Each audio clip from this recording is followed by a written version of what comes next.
Hi, welcome back, ladies and gents, to another vehicle review. Stupid seatbelt. This is the new Volkswagen T-Roc. And if you're from outside of Europe, you probably don't know what the T-Roc is. I will try and put it as simply as possible. For my American viewers, this is our equivalent to the Taos. The Taos is basically in the United States and Canada, and I think Mexico as well. It's the crossover version of the Golf. That's what this is too. That's what the T-Roc is. The T-Roc itself as a nameplate appeared first back in 2017. And it was also back then a crossover version of the Golf. However, during the time the first generation T-Roc was on the market, VW introduced a Mark 8 Golf and then a Mark 8.5 Golf. But the old T-Roc was still languishing with Mark 7 Golf internals, including the powertrains and the interior and the tech and things like that. That's no longer the case. The new T-Roc is now on the latest MQB Evo platform. It has the latest tech, the latest powertrains, and all that sort of thing. Our tester is an R-Line, so top of the line, and it's finished in this exceedingly yellow color called Canary Yellow, which in this particular instance also comes with a contrasting black roof. Did I mention how yellow it is? Don't worry, we'll get back to the color in a few minutes. I must apologize for the dirt that you're gonna see on the car later in this video, but yesterday we had some pretty catastrophic weather. I mean, not catastrophic, it didn't like send the country into a panic or anything. It was just nasty. It kept raining and then it would stop raining and then it couldn't decide what it wanted to be. So there's a little bit of dust, and the line at the self-service car wash was absolutely out of control. It's not that bad, so we're gonna roll with it. So let's get into it, really. How is the T-Roc in town first? And the answer is it's very good. There's not really a whole lot to say about that. It's very comfy, even though this one is on 19-inch wheels. We'll get to the wheels. There's a small thing we need to talk about the wheels a little bit later. It's comfy. The seats, the R-Line specific bucket seats, are fantastic. I absolutely love them. I'm going to try and see later if they have any sort of AGR branding on them, because they feel like they should. They're very comfortable. They hug you, and no complaints about that. The steering wheel is a little bit too big for my liking, but that could be because it's very thick. The wrapping itself is very thick, but I'll show you that in a minute as well. One thing I need to mention that's important about the town driving aspect is the powertrain. I will get into a more detailed explanation of the powertrain later, but this T-Roc is a mild hybrid. And actually, all of the new T-Rocs are mild hybrids, and they only offer automatic transmissions. You cannot get a manual anymore. What's important to note about that? This is a slightly more involved mild hybrid setup. The car cannot drive itself on electric power. But when you let go of the gas in town at around 50 kilometers an hour, which is, you know, the in-town speed limit and stuff, it actually cuts the engine in a lot of cases, especially when you're in the eco drive mode, which we're not in right now. But when you're in eco and you let go of the gas when you start coasting, it cuts the engine completely. That is also why I have not disabled auto start stop like I normally would, because this powertrain is way better prepared to handle auto start stop, and I feel like with this sort of behavior from the mild hybrid powertrain, disabling auto start stop kind of defeats the point. So I have kept it on.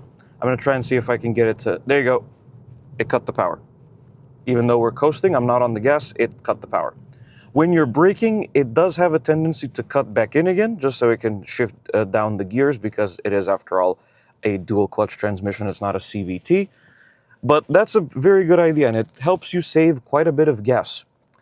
When there's no traffic in, you know, normal circumstances, when I'm just cruising at 50 kilometers an hour, that's 31 miles an hour for those keeping track at home, I was able to get about 6.5-ish liters, less than 7 in any case, which is pretty good. That's this many MPGs, by the way. What else is there to mention? The visibility is pretty good. The A-pillars are actually not that fat considering. I think it's because of the way they've been contoured, but the visibility generally out the car is pretty good. Rear window's pretty small, but we've kind of gotten used to that. And anyway, this particular T-Roc does have a 360 camera, so maneuvering shouldn't be that much of an issue. Well, that's not an issue. I do have one slightly major issue with this car, and that's the rear cross traffic alert system. I don't think I've ever gone into specifics what a rear cross traffic alert system actually does. Basically, when you're reversing or maneuvering and stuff, if it detects passing pedestrians or cars behind you, it will warn you, and if it feels as if you're too close, it'll stop, it'll brake for you. Nothing wrong with that. It's actually a pretty good concept. The problem is with the T-Roc specifically, and in fact all VW Group vehicles that I've tested, because as far as I know, I think I've accidentally tipped off the rear cross traffic alert system in most of the VW Group vehicles I've tested on the channel, except for the Cupra Terramar and the Volkswagen Taygo that I tested last year.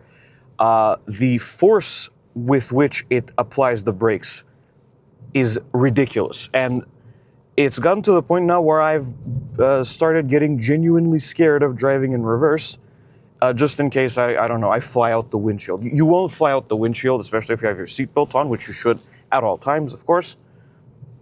But it's kind of scary, and the first time it happened, I genuinely thought I hit something. And the best part is, the first time when I tipped it off, the car behind me that it thought was moving was not. So that's something that VW really needs to kind of look into and make a little bit less intrusive, because normally I would, try to find a positive angle for this sort of thing, because that's just the way I roll. But with this, I really can't. It's very scary and unnecessarily strong. But other than the rear cross traffic alert system, there's not really a whole lot else I can say. One thing I did notice is the brake. The brakes themselves are excellent. They're very progressive, and the brake pedal feel is pretty good. But it sort of adjusts the braking force on the fly without you necessarily applying more or less braking. And I think that has something to do with the recuperation option here. This car does give you the option for what I assume is regen braking, since it says recuperation. But I can't personally feel it happening. Oh, no, puppy. I feel so bad for animals in the middle of the road. I don't want anything to happen to them.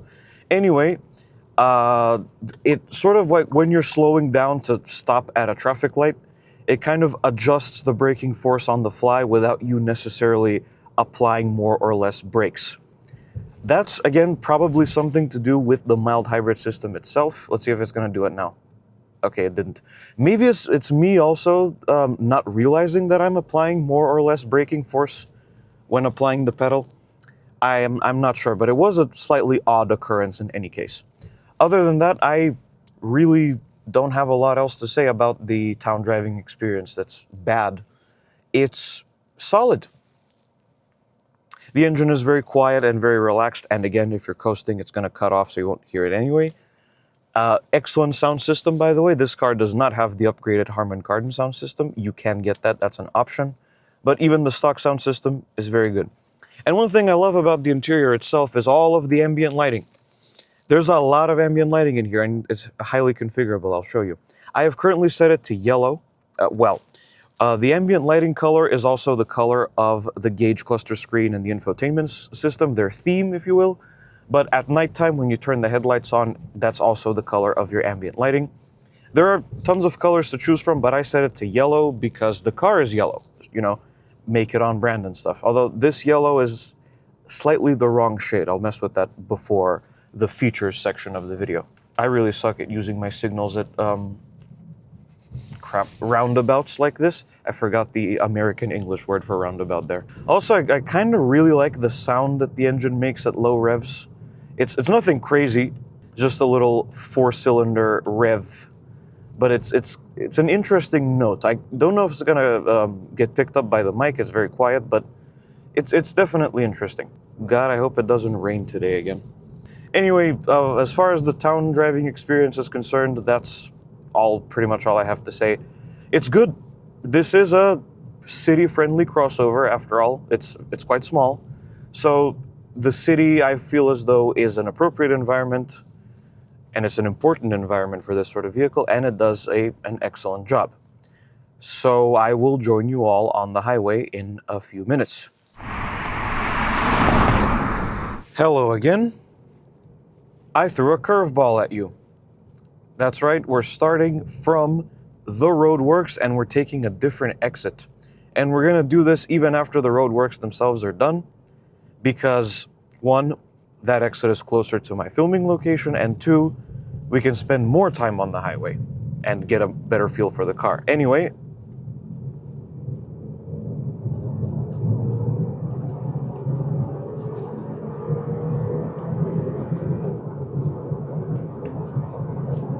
I actually spent quite a bit of time with this car on the highway, and I had a perfect opportunity to test the adaptive cruise control because yesterday I had an encounter with a bunch of morons on motorcycles who thought they were the coolest thing since sliced bread, and they would speed and then slow down, have conversations, where to meet up, and that kind of thing.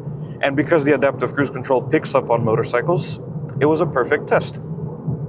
And yes, obviously the adaptive cruise control works a treat. And there's also something called travel assist, which basically, as well as being adaptive cruise control, also assists with the steering. It follows the line of the road. I tested that as well. That works great too. As far as the highway experience itself, I am thoroughly impressed how little wind noise there is in here. Basically no wind noise at all. There's a fair bit of tire noise. I'm not going to tell you again why that is. I've explained multiple times. This particular T-Roc is on Hankook Ventus Evo SUV tires. The sun is shining in a very interesting way today with all the clouds. I feel like I'm in one of the daytime settings of Need for Speed Heat, if you remember that. Just without the stupid purple sun. I hated that. Oh yeah, I didn't say how much, what kind of fuel economy you can expect on the highway. I would say 5.5 to 6 liters is more than doable. And by the way, I made a mistake earlier. It doesn't just cut the engine at town speeds at 50 kilometers an hour. It can cut the engine on the highway as well. There we go, the ground is leveling out. This tarmac is slightly newer than the previous one, as in the one we were just on while we were descending down here. Oh my God, he has a flat tire. Dude, call a tow truck. What are you doing? Anyway, here we go. Here's another truck. By the way, this will now be the default highway route for these videos, so I can demonstrate adaptive cruise control or whatever it may be wherever it's necessary. There we go. It detected the truck. It's going to slow me down. Way down, actually. I'm going to let the C-Class get by, and then I'll pass him. And there you go. Plain and simple adaptive cruise control. Funnily enough, VW group vehicles are the ones that I've had the most experience with using adaptive cruise control. And solid. Always solid. The first time I tried it, I believe, was on the Skoda Octavia. That was good. This is good too. Anyway, the Volkswagen T-Roc is an excellent highway cruiser, and we're approaching the highway exit. So I will join you all in a moment for the features. All right, folks, time for the features. So, as I said before, this particular T-Roc is finished in canary yellow, and it is very yellow. This is not a metallic color.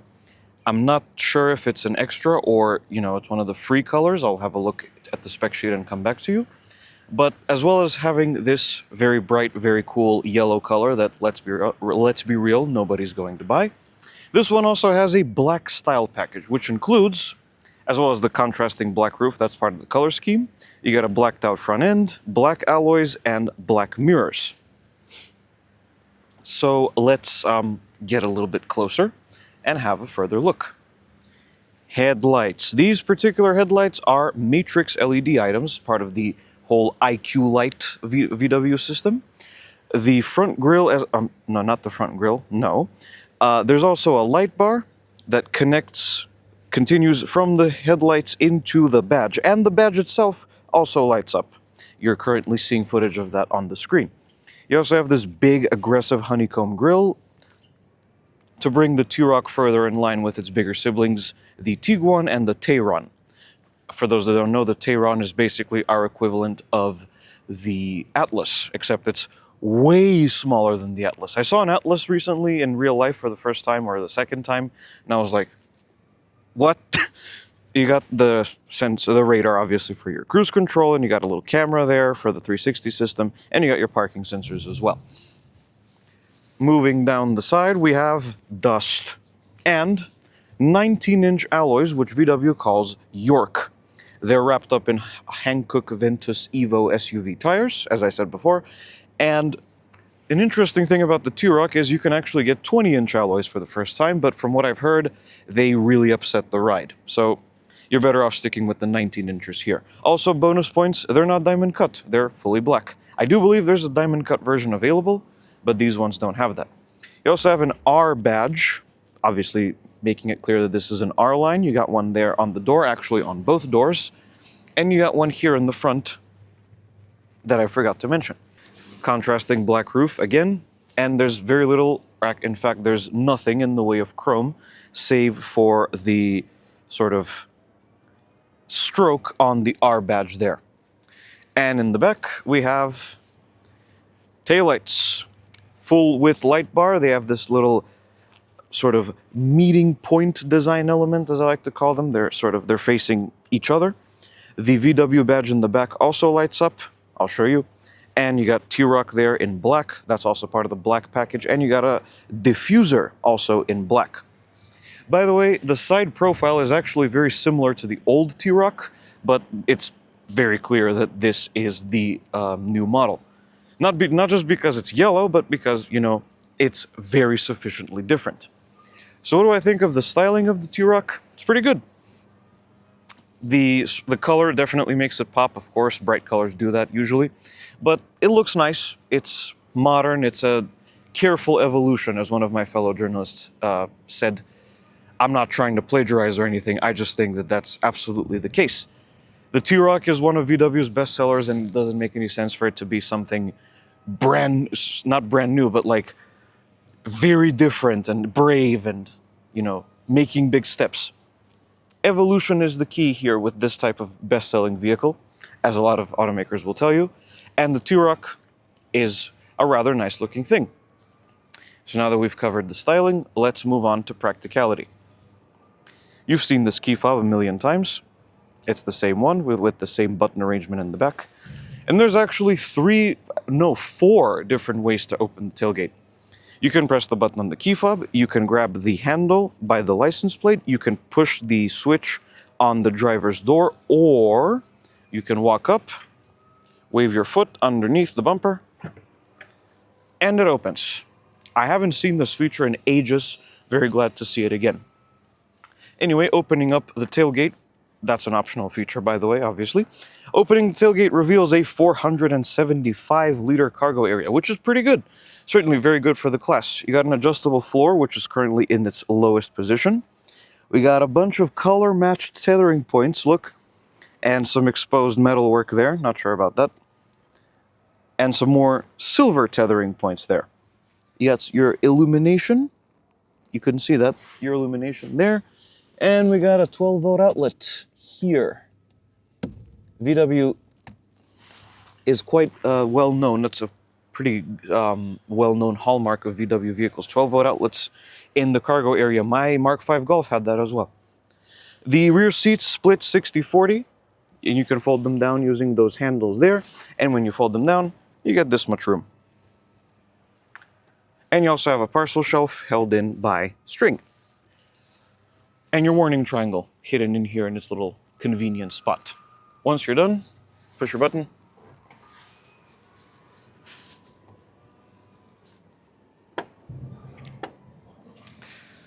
Standard stuff. Also, worth noting, this is the fastest reacting tailgate release ever. Usually when you hold down the button or whatever it may be, it takes a little while for it to, you know, wake up and start doing stuff. Not here. Watch this.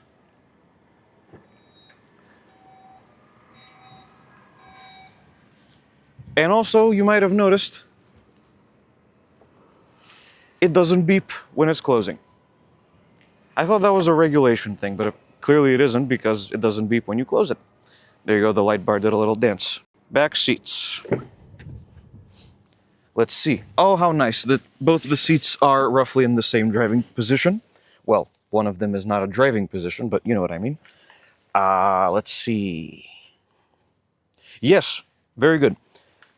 Stats. I'm sorry for breezing through this. I'm not necessarily trying to breeze through this, but I've gotten to this point where I've done this so many times that I know exactly what I'm supposed to say, and I'm sure that a lot of you who regularly watch my videos also know what I'm going to say.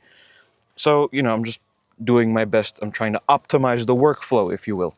Anyway, plenty of knee room, as you can see there. There's a storage pocket. Headroom. It's all right.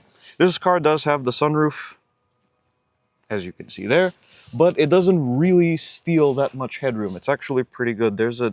From what I can tell, there's an indentation here on the roof for extra headroom, which is important because the roof line is pretty sloped. You got your climate vents here. You also have a temperature adjustment display. Obviously that lights up when the car's on, but you can adjust your climate temperature back here. And down there you have two USB-C ports. And a pretty significant transmission tunnel. I am pretty sure that eventually you'll be able to get the T-Roc with all-wheel drive. I do know there's a T-Roc R coming up, so that one's definitely going to have all-wheel drive. If you fold down the armrest, you get cup holders, of course. No pass-through to the cargo area. That's a bit unfortunate. And you got your ISOFIX tethering points. Usually I don't point these out, but they're just very visible, so I thought I would. Let's try the middle seat. Crap. No, I hate when I do that. Well, if you do have to carry a third passenger and one of your three passengers is of a shorter stature, maybe put them in the middle seat, because I have basically no headroom left. And, well, the footwells are pretty big, so you can just, you know, straddle the transmission tunnel. I'm not sure that I want to use the word straddle for that, but you can just go around the transmission tunnel. There's plenty of room left for the other passengers to put their feet. But in terms of headroom, it's a little bit compromised in the middle seat. So if you have to carry three people, just make sure it's a shorter journey. I don't think that this is the type of vehicle you would get if you have to carry three people regularly. Though VW does have plenty of options if you do decide to do that.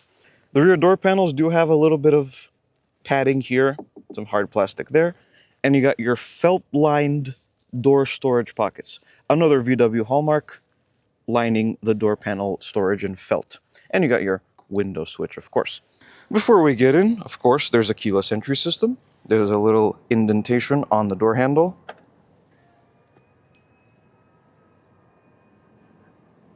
Very interesting way the mirrors fold, by the way, and I'm sorry about that dirt.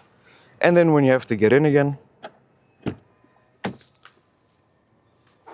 interior. As I said before, these seats are lovely. They're partially leather, partially cloth, and partially Alcantara. You got all three, the holy trinity of interior trim.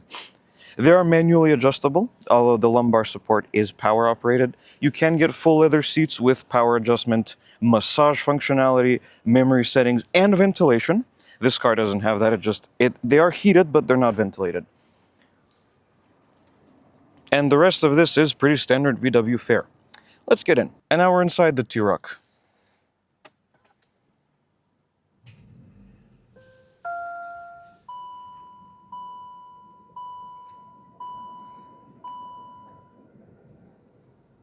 No starter motor because it's a mild hybrid.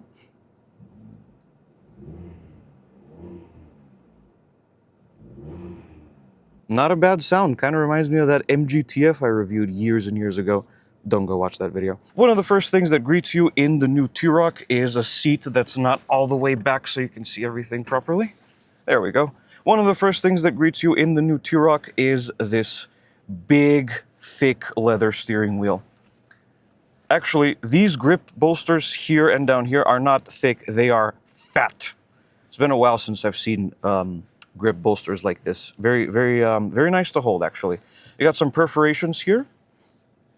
And the leather itself, in true VW fashion, is not exactly soft, but it's not uncomfortable to hold like it was in, say, the Skoda Octavia.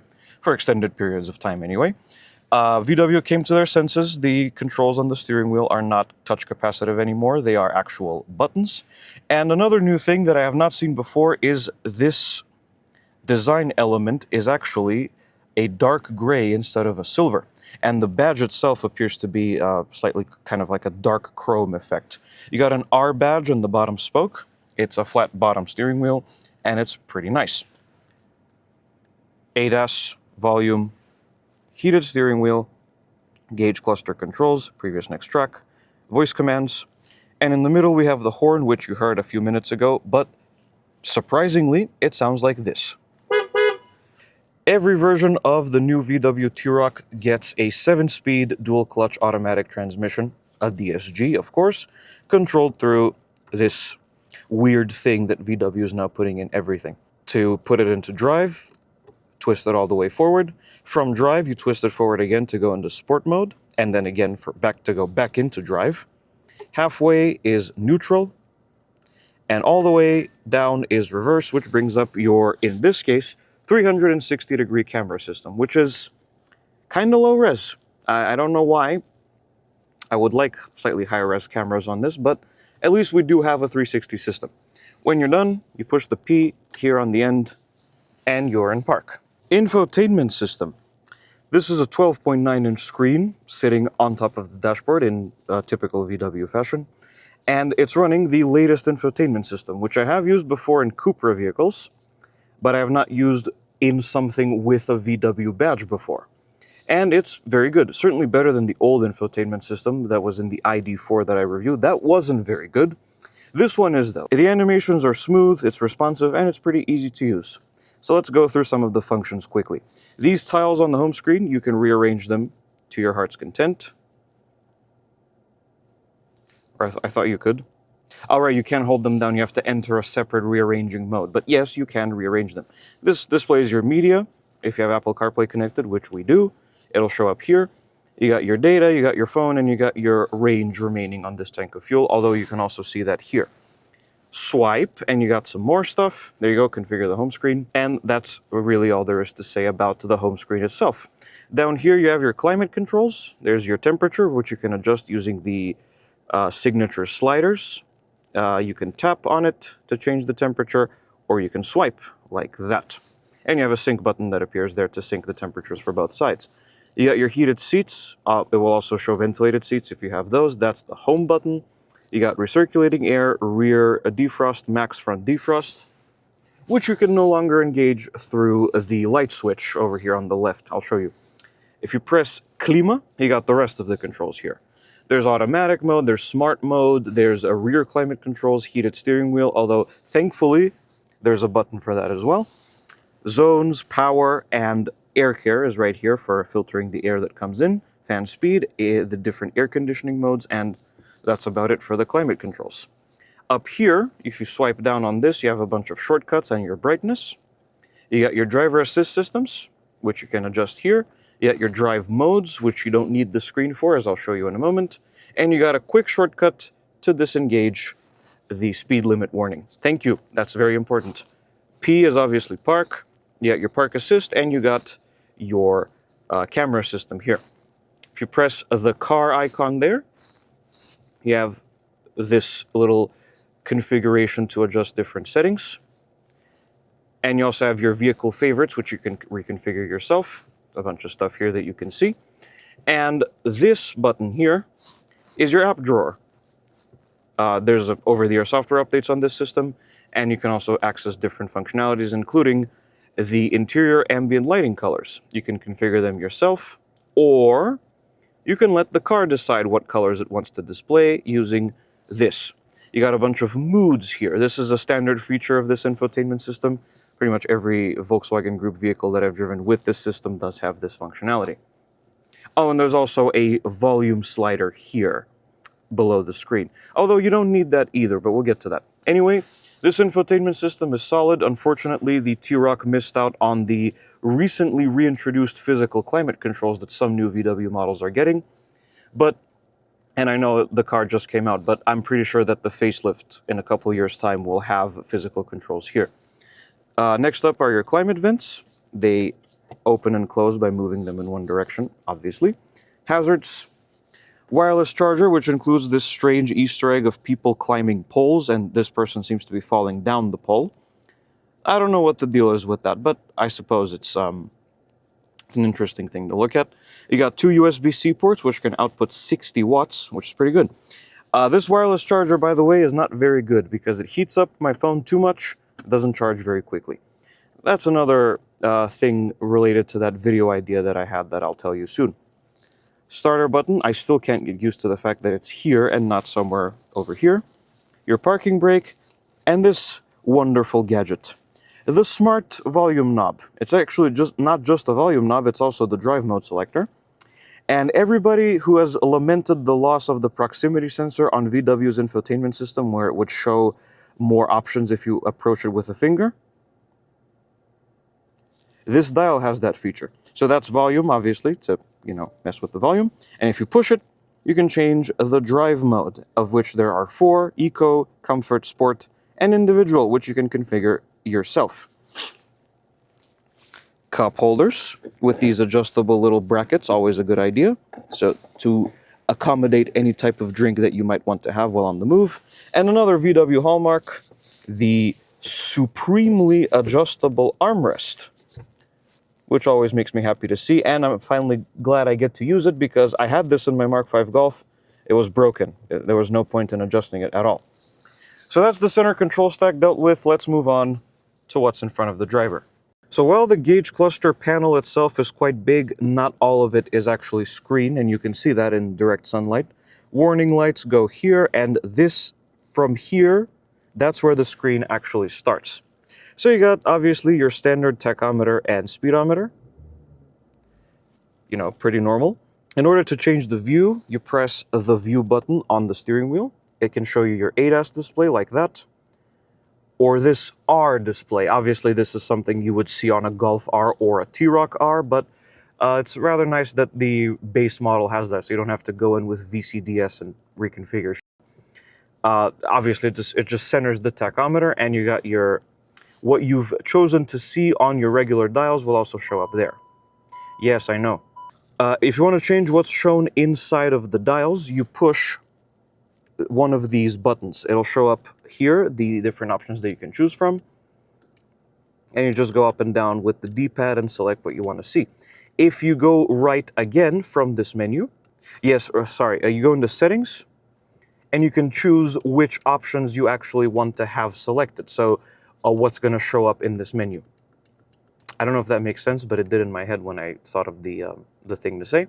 Same applies to the left, but in the middle, you're always going to see your fuel consumption and trip data. Gear ready is obviously the car's ready to drive. That little signature VW, apply the brake to change gear, warning light, parking brake, ADAS related stuff, the time, the outside temperature, the fuel gauge and the range, and the speed limit warning. Pretty standard. It's very clear and easy to see. I love the new UI, and I love that it's not inherently that minimalistic. There is a little bit of skeuomorphism going around here. Although in this particular trim level, you also get a heads-up display. You can't really change what's shown on it, but you can adjust, the placement of it. Always good to see heads-up displays in these cars. Next up is your combination turn signal stock and wiper stock. Obviously, that's been done to free up space for this thing. Also, VW finally has a new turn signal sound. I don't know if you can hear that. Anyway, that's your turn signals. If you push backwards or forwards, that's your high beams. This button at the end is for washing the windshield. This switch at the top is for the rear wiper. And this switch here is for the front wipers. I don't usually like combination stocks that much like this, but this one is very easy to understand and very easy to get used to. Oh yeah, you have paddle shifters as well to change gears manually, of course. You can't select the manual mode through the shifter like you could before with the big DSG thrust lever in the center console, but just tapping one of the paddles switches you into manual mode. Over here you have the light switch. It's now in basically everything VW. This mode button is to turn on the headlights or the parking lights or to leave it in auto. That's your front poor weather light or fog light for all of us, and the rear fog light. And at nighttime when you approach this switch panel, it increases the brightness of these switches, which is nice.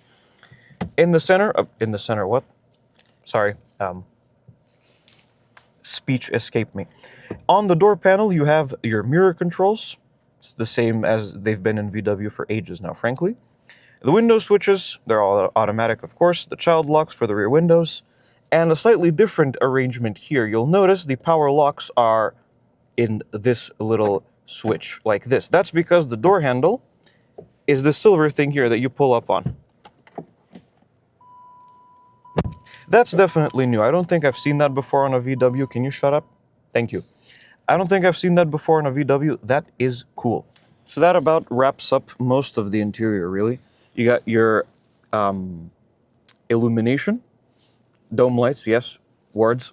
And you got your sunroof controls, which are still disappointingly capacitive touch sliders. That one, you swipe it up and down on that to open and close the sunshade. And you tap on it to stop it midway through. This button, obviously, if you slide it back, it opens the sunroof and raises the wind deflector. And if you tap on the upper section of the switch of the slider, you can tilt the sunroof. You also have an SOS button. No sunglasses holder, disappointingly, but with all this hardware that they have here, there is probably nowhere to put it. Sun visor with LED illumination, of course. And that's about it. So let's move this along to quality and storage. Well, I mean, in terms of quality, this is a Volkswagen. I know some of you like to make fun of Volkswagen, but the truth is, this is a proven car manufacturer that's ironed out all the issues with the powertrain and stuff. I believe the early versions of this powertrain had some issues, but this is a VW. You know, it's a proven brand, if anything. Certainly a lot more proven than the Chinese brands that I deal with. Not that there's anything wrong with those. And the quality itself is actually pretty good. Surprisingly premium and plush. Then again, for this price, it should be. Also, another complaint I had, although that was admittedly a Skoda, the knee rest here is actually much better. I just noticed that. Well, I noticed it because it didn't bother me while I was driving and actually resting my knee on it. But you do get this soft cloth material here on the dash. You also have this little padded leather-like material here. Everything feels well put together and solid and German. No surprise, the T-Roc is actually built in Germany. And it's all very good. You also have some more padded stuff here on the door and a padded armrest. Some ambient lighting. Those little speckles are part of the ambient lighting package, I'll show you. And overall, the T-Roc's interior is actually a pretty good place to spend time. As for storage, we do have more felt-lined door pockets here that'll easily fit a large bottle, lickety split. Disappointingly, no storage in here. You do have your wireless charger and a little area, which I've actually been using to store my sunglasses, so it is a little bit useful, I suppose. Adjustable cup holders and some loose storage below the armrest. And a decently sized glove box. So overall, the T-Roc's interior could use a little bit more physical controls, but overall, very good. Forgot to show you this, by the way. There's still a Volkswagen word mark on this pillar, but it's in a different font now. Pretty cool. Finally, the powertrain. I'm not going to say anything. I'm just kind of disappointed. Anyway, as I said before, the diesel engine has disappeared from the T-Roc lineup. And in fact, at first, there's only one powertrain to choose from, and it's this one. It's a 1.5-liter turbo 4-cylinder with mild hybrid technology, called the e-tsi. In the base model T-Roc, it puts out 116 horsepower, but in the upgraded one, like this, it puts out 150 horsepower, and this many torques. And that goes to the front wheels, and for now, only the front wheels through a 7-speed DSG automatic transmission. VW has confirmed that this generation of T-Roc will also get an R version. The previous generation had that as well, basically the same powertrain as the Golf R. But that's not even the most interesting thing about the T-Roc this generation. The most interesting thing is this car will soon be available with a proper self-charging hybrid powertrain. The T-Roc, both the T-Roc and the Golf, will be getting, by the end of 2026, a self-charging hybrid. Not a mild hybrid like this one, a proper self-charging hybrid that can drive on electric power, and it might even use a CVT, we don't know. But actually, we do know, It's a DSG. I read the press release. I'm an idiot. That will be very interesting to see, because that marks the very first time that VW has actually taken self-charging hybrids seriously and offered them to consumers. I don't think that Europe got the Jetta hybrid. I know the US got the Jetta hybrid years and years ago, but we didn't get that. So that'll be interesting to see. I will try and arrange a press car if they do get a T-Roc self-charging hybrid press car, or full hybrid as the European regulations say. I'm very interested to see what that's like. I will try to get a press car when that arrives locally. Performance stats, because I forgot to read those in the press release, in the spec sheet rather. And the fuel economy I already explained is very solid. And that's the Volkswagen T-Roc. Honestly, this is one of VW's more calculated moves in recent times. The T-Roc is not hugely different to the outgoing model, but the new one has plenty of new things, and it's an excellent experience behind the wheel. It's a careful evolution, and it improves on all the important aspects. And that mild hybrid powertrain is pretty solid as well. If anyone wants to buy it, just get the yellow, be brave. The Volkswagen T-Roc gets a score of 8.5 out of 10. Thank you everyone for watching this video. If you liked it, be sure to hit like and subscribe to the channel. Follow me on Blue Sky and subscribe to the gaming channel. Links to both in the description. And I will see you guys in the next video. Goodbye.